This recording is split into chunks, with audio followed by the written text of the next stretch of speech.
I was one of those kids who was really into detectives. I don't know if that's a type or that's just me. It might be a type. I hope it's a type. Big Sherlock Holmes guy, big Encyclopedia Brown guy. I think that the idea from a very early age, I was kind of entranced by the idea of like figuring something out that someone else couldn't figure out. The sort of the trick of it. Like I was also into this nerdy, but I was also into like magic, like illusion. Like I think it all goes together, right? This kind of like interest in how things are concealed and how things are revealed, and the sort of drama behind both concealing things and revealing things as a sort of meta thing.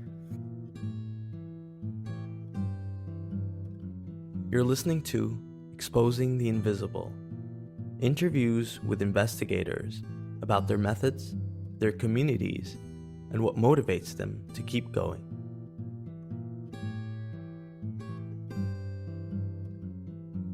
My name is Avi Asher-Schapiro. I'm a reporter for the Thomson Reuters Foundation. I cover the intersection of technology and human rights. I originally got into journalism in a meandering, roundabout way. I wanted to pursue graduate studies in sort of Middle East studies, Arab studies, and I was living in Egypt, working on my Arabic and sort of doing research. And it was around the time of the Arab Spring, and I sort of realized I didn't have the attention span for long-term academic work, and I was sort of caught up in all the exciting things that were happening at the time. So I sort of took a bank shot into journalism. When I left the region and returned to the United States, I was sort of casting about for undercovered stories that I could write about. I'm from Northern California. I grew up outside of Silicon Valley, and I had always kind of paid attention with one eye open to what was going on there. But when I returned to the US back then, I sort of began to realize that there was a massive open lane in taking a critical look at tech.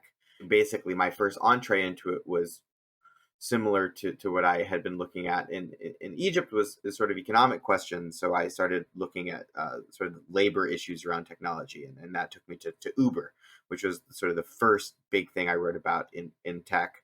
I mean, now everyone is so critical of the labor records of a lot of these tech companies. I mean, the Amazon workers peeing in bottles is like a meme, right? But, if you can cast your mind back to back then, if you read the first kind of couple New York Times stories about Uber, you'll remember that the discourse was very, very different.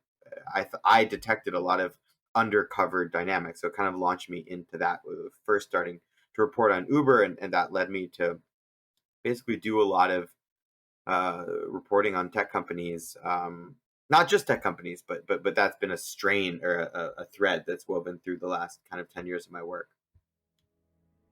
One of the issues with Silicon Valley and journalism is that, at least in the beginning, I think there was a lot of cultural resonance between the type of people who go into journalism and the type of people who go into tech. For me, it was obvious that there was a sort of blind spot there, and that the kinds of people that tech companies might be doing harm to, they weren't really at the front of the story, right? So the story was always about the user of the tech, right? How cool it was to like summon an Uber, or how like awesome it was to use an iPhone. And in the back of the story was like the driver or the cobalt miner or whatever, right? Like innovation doesn't hurt anyone, right? Like it's not like an oil company, like it's an internet company, right? Like, I mean, and all these things sound so obvious now, like at this moment, because it's like, duh, like we've all seen the Amazon peeing in bottle stuff. We've all heard about the Uber drivers sleeping in their car. But like, I think if you do cast your mind back to that moment of 10 or 11 years ago, we've gone through a total sea change in how the mainstream press covers this stuff. I wrote a piece for The Intercept in like it must have been 2017. It was about how Uber dealt with women drivers who complained that they'd been sexually assaulted on the job.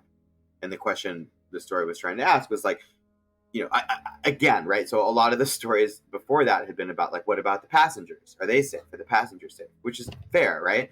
But then it was sort of like, well, okay, but like and there was a lot of sensational stories in the press, which were like, oh, like predator Uber driver like takes, kidnaps child, and like that was true, right? There were Uber drivers who did terrible things, but like there's also like people who were stuck at work working for Uber, and they're like faced a lot of issues. So like the question I was trying to answer was like, we've got these thousands of women in these cars on the road with strangers. Like what systems have been built to protect them, if any at all, and how do people feel about that? So many months of talking to many women, and who had these experiences, and looking at all of the documents that they had with their conversations with Uber, you wouldn't be surprised, like, it wasn't a super flattering portrait. Uber, I heard later on that like Uber's like top PR people like called, like, I think maybe all the way up to the editor in chief, and to like really disputed like the very like the very like premise of the article. To their credit, I don't think I even heard about it till later after it ran. That's all to say, like, I think, I think that when you touch certain nerves, I think one of the differences, I guess, between some of these companies and some other companies that get negative coverage is, there's a thin skinness. I think, if you write about like a defense contractor, or you write about like a lobbying firm, or like someone who's sort of just like used, like they're just kind of like, yeah, this is part of our, we're going to get critical coverage. People are going to call us all sorts of names, and we just soldier on. But like when you have these companies, this business model is to sell consumer goods, and to a certain extent, they're very concerned about how consumers view them. Yeah, like they'll go to war over certain things, and they also like they staff up to do that. There's a reason why the Amazon's top PR guy is used to be the Obama's press secretary. Like they prepare for these things. No one's ever tried to sue me. No one's ever like threatened me. I think it's just been like, in a certain sense, like that's part of the combat. Their job is to make themselves look really good, and your job is to sort of figure out what's true and what's not true. And often you're at odds because the facts don't make them look good. So there you are, and that's the game.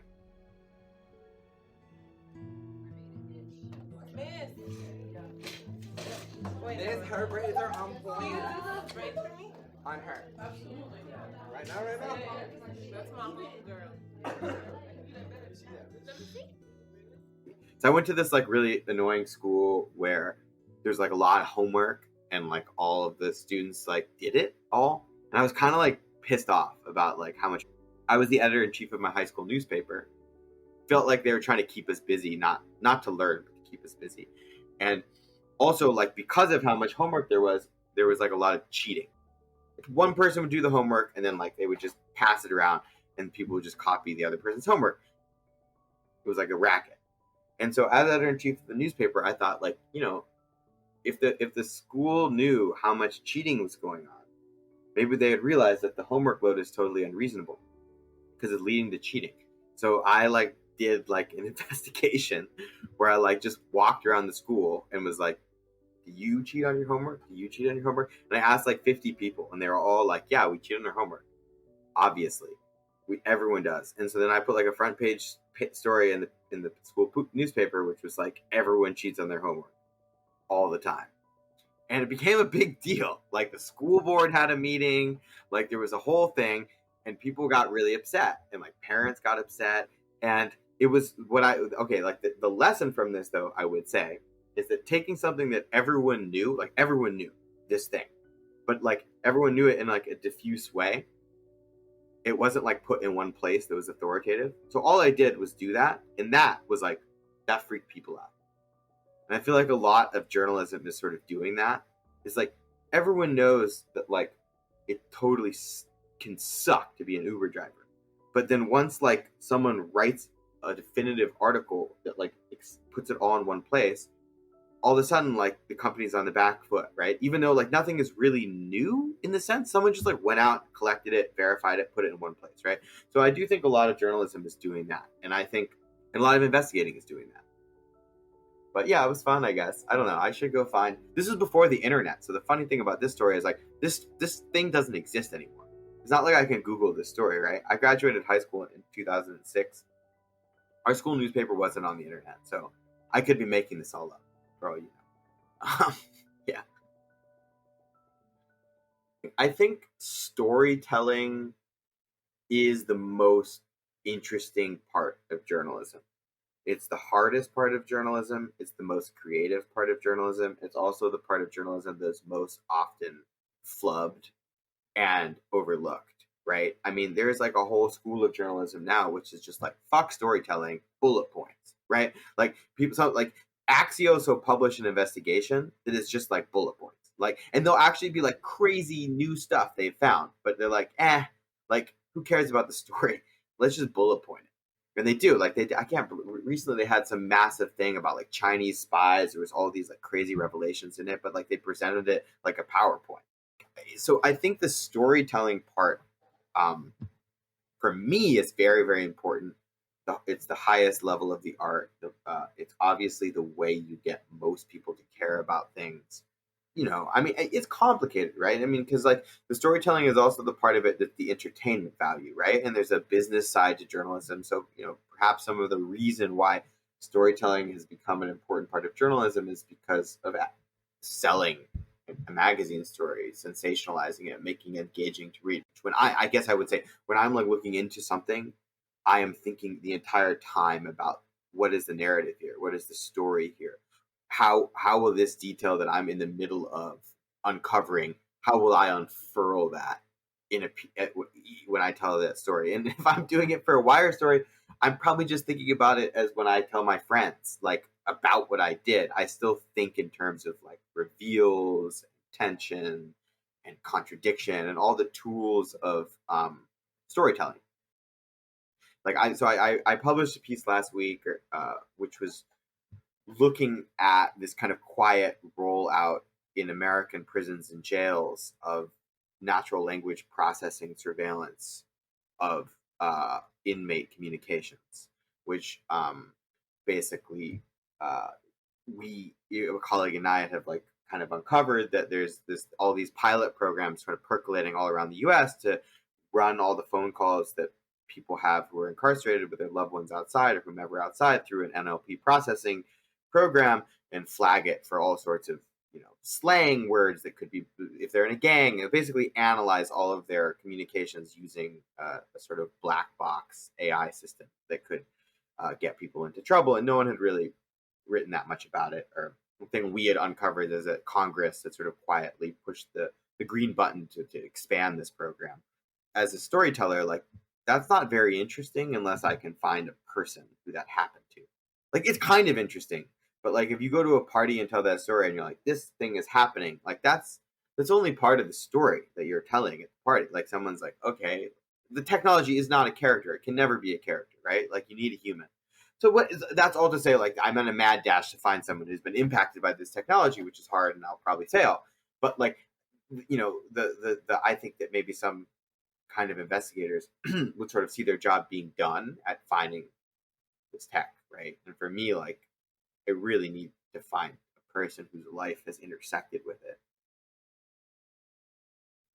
I wrote a piece last year for Harper's Magazine, which was looking at the growth of this new financial product called the income share agreement, which is something that's being used all over the world, but increasingly in the United States as a way for people to finance their education. And basically they sell a percentage of their future earnings to investors in exchange for access to education. I identified pretty easily that I wanted to look at this financial product. It hadn't been written about. There was all these interesting ideological claims that were being made by this financial product about what motivates students, what motivates institutions, but it's nothing without a person, right? And so I spent months and months and months trying to find the right person to help explain that product.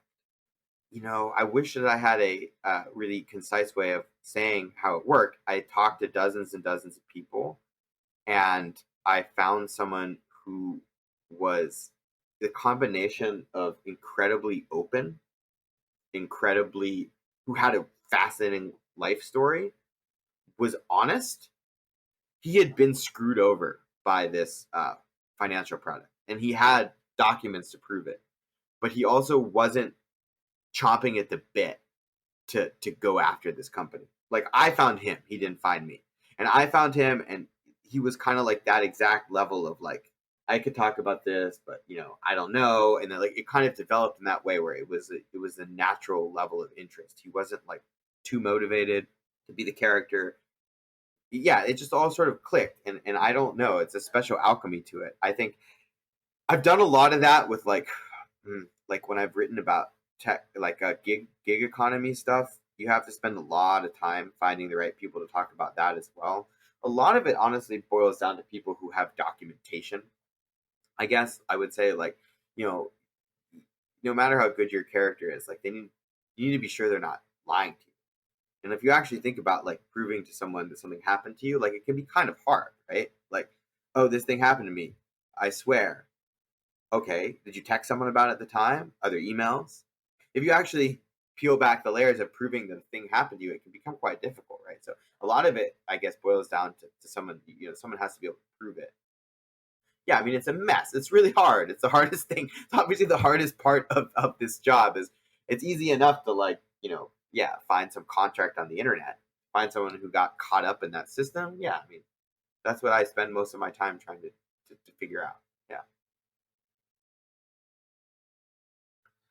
So there's all sorts of ways that you can find people for things, and it really depends on what's going on. So like for stories I've done about like gig workers, I've gone basically through like three routes. One is like there are obviously advocacy organizations that and pressure groups that have people, and that can be good if you're looking for a very specific situation, right?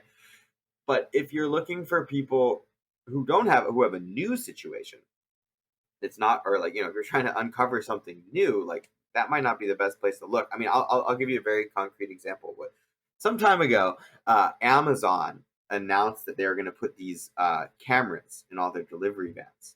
This company called Netrodyne makes a 4-lens AI powered camera that they put in the delivery van to detect all sorts of things that the driver might be doing wrong, from yawning to looking at their phone. And I was like in a mad dash to find people who had actually like dealt with these cameras, but they had just been rolled out. In that situation, like that finding those people, Reddit, that's where you find those people. So like I was on Reddit for hours and hours and hours, messaging every single person in the Amazon forums, drivers forums, trying to convince them to give me their phone number if they would, trying to convince them to send me a picture of their badge so I could verify that they're real. And then if that was true, get them emails from their dispatch explaining that they had been to be subject to this new type of surveillance. And that led me to writing a story about drivers who quit Amazon because they didn't want to be surveilled by this new camera. This was like within 48 hours of the new tech. People I talked to were not like part of any union organizers. They're just guys who were like, oh my God, this camera is really creepy. I'm going to go on Reddit and complain. And then like, I find that guy quickly. There's no one size fits all, right? I mean, I think, lawyers are always an amazing place to find characters. People filing lawsuits are awesome, but like you got to be the first one to know about the lawsuit, but there's a million documents generated by legal procedures. I actually really like writing about stories that involve lawsuits because I like, it gives you like some ground to stand on. People have made claims in legal papers. But yeah, I mean, finding characters is super tough, especially in the pandemic times. It's been nuts. The extent to which I am good at this, I think it's because it doesn't feel like work. I mean, I think it is work in the sense of like most of the time, I guess I probably prefer to be like having a beer with a friend and like talking about like Seinfeld or something. Like, sure, like that's an easier way to spend an afternoon. But like when I'm like working on a story and I'm really excited about it, like it does feel like something I might do anyway.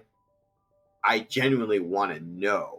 When I talk to a lot of other people who have other kinds of jobs, I think what motivates them often is like outside of money is like kind of fear. It's like, well, I need to do this, like, or I'll be shamed, or I'll be shamed by my superiors, or I'll look silly in front of my colleagues, or maybe the positive side will be like I'll be praised. So like the thing about this work is like that stuff is all in the background. Like it's a public act. It's a performance. Like you are getting ready to present information to the public, and that is what you're doing. I'm a violinist. A big part of my childhood was musical performance, so maybe I like that, maybe I think the thing when I used to practice a lot, like, an hour and a half a day, which was a lot for a teenager, this is my big thing, besides creating scandals in the student newspaper. And like I wanted my teacher to like be like, oh yeah, that Bach sounds really good, like sure, but the real thing I wanted to do was like play the concert. That's why I practiced, because I was like, I need to like crush this Beethoven in front of like the school, because this sounds so nerdy in retrospect, but whatever, like it's, classical music is cool. I think anyway, so I think there's something there, right? I think that like I seek out a sort of like task that is like I'll be held accountable by more than just like my boss or my parents, but like there's a public accountability. You're in dialogue with a larger audience. I think that's the part of journalism that's really huge for me. It's not just like any old thing, right? Like I care deeply about taking down those who abuse their power. Like it's a corny thing, but like that's the only reason I'm in this. Like the deep kind of loathing for institutions that abuse their power, for people who think they can spend all day fucking people over and then go home and like not bring that home with them, like that kind of. So anyway, it's not just about like doing something for the public. It's about like doing a certain type of thing for the public that I wouldn't want to like write a profile of like some celebrity or something. It just wouldn't really be for me. Yeah.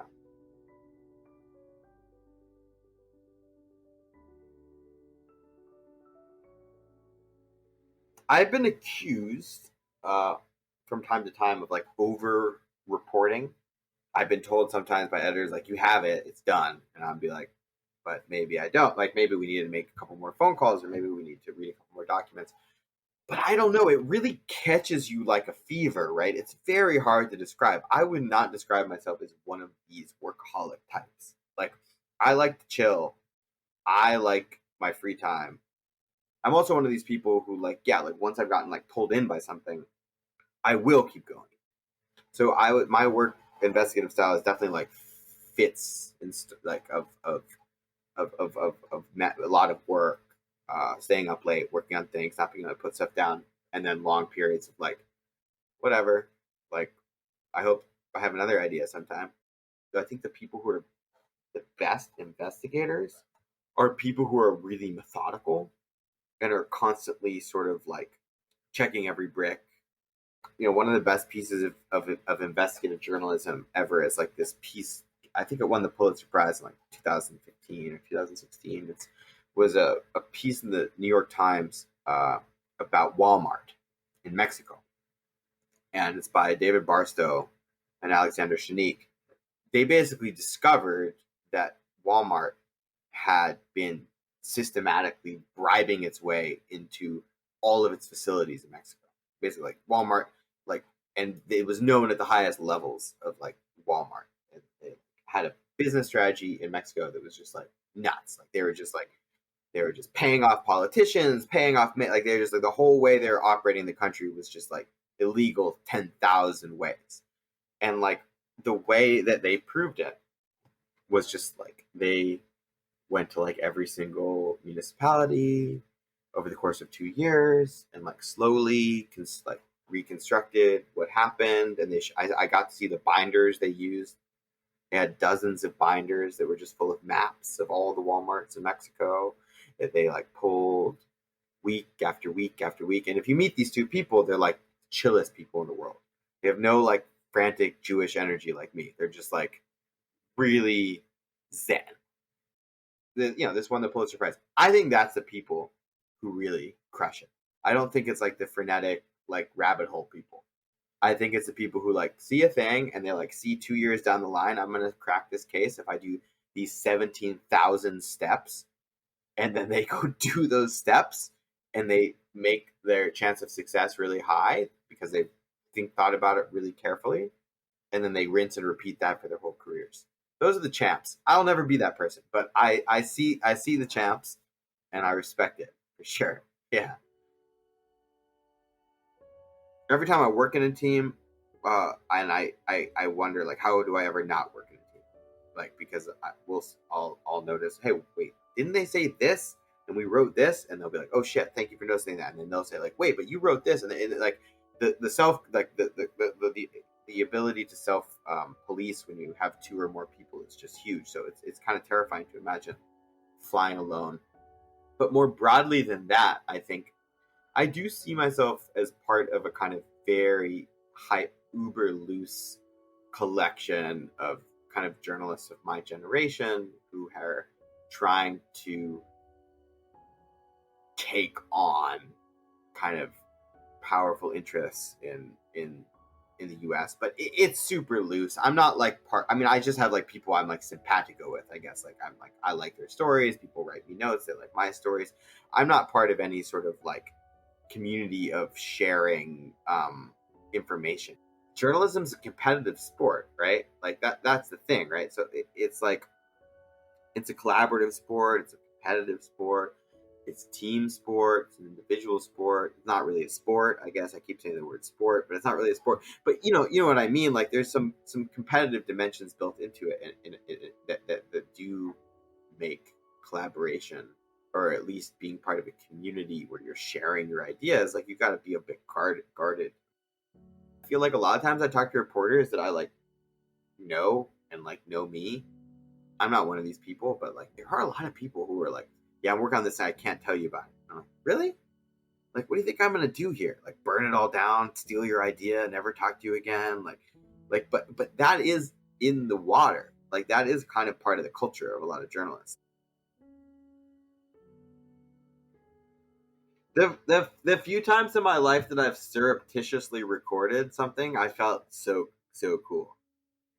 A couple times I've like walked into someone's office with like a phone recording in my pocket without in states where this is legal, and that's what I always imagine being like a private investigator, to be like, you're just doing that all the time. Because the thing about being a journalist, unless you go through all these sort of ethical hoops of going undercover, you have to identify yourself as a journalist from the jump.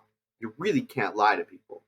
And I'm fine with that. I never lie to people. I always identify myself as a journalist. But I always wonder what horizons would be open to me if I could lie to people. It's a whole different world, right? Like if I could like come up with a persona, if I could create a fake like what the PI, like the Black Cube and like these groups do to get information is a totally different toolkit. I mean, there are pluses and minuses to both toolkits. I think there are plenty of people who would talk to a journalist, but would not talk to some weird person pretending to be like a Tajik, businessman with like oil interests and like a contract. Who knows, right? But I have always thought about like that toolkit and how that would be kind of fun, right? If you're doing it for the right reasons.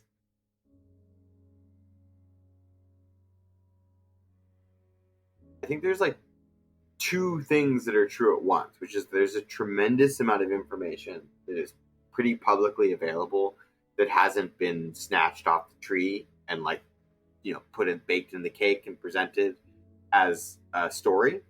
But at the same time, I think there's this, I say this all the time to people, I think there's a massive illusion generated by the internet, which is that most important information is on it in some form or another.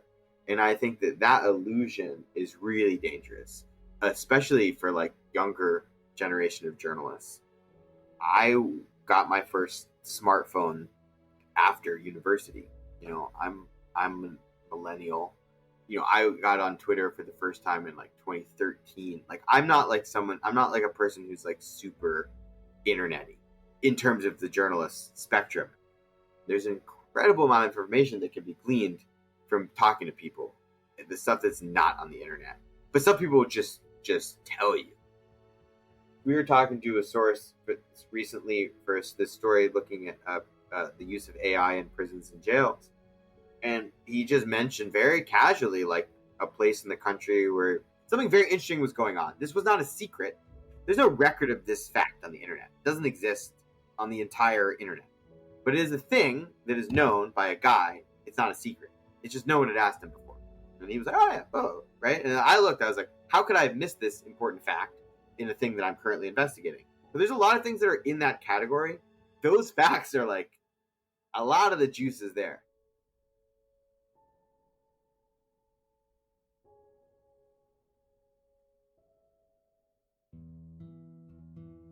What I really admire in like the best investigative journalism that I've consumed, and when I think about it most recently, the thing that jumps to mind for me is Bad Blood.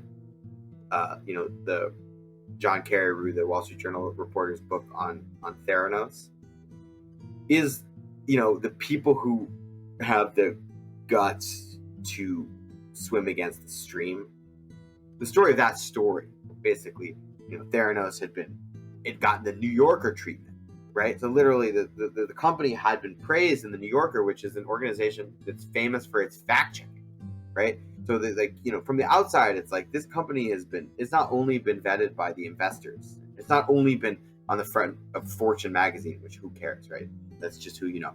It's been praised in the New Yorker, which has the most rigorous fact checking event. So to look at a company like that and decide actually it's a fraud, that's the stuff that just blows my mind. I am so impressed by that, and that happens all the time.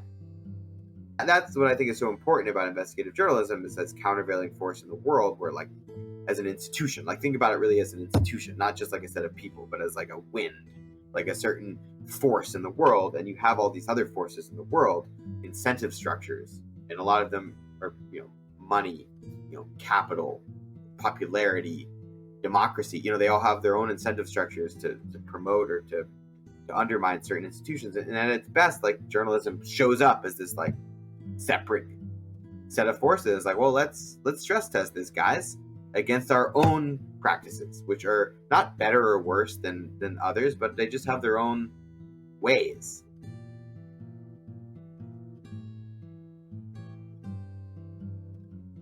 Exposing the Invisible is a podcast by Tactical Tech with funding from the European Commission. Interview and production by Joe Barrett. From Tactical Tech, the Exposing the Invisible team is me, Wael Iskandar, Laura Ranka, Marek Dushinsky, and Christy Lang.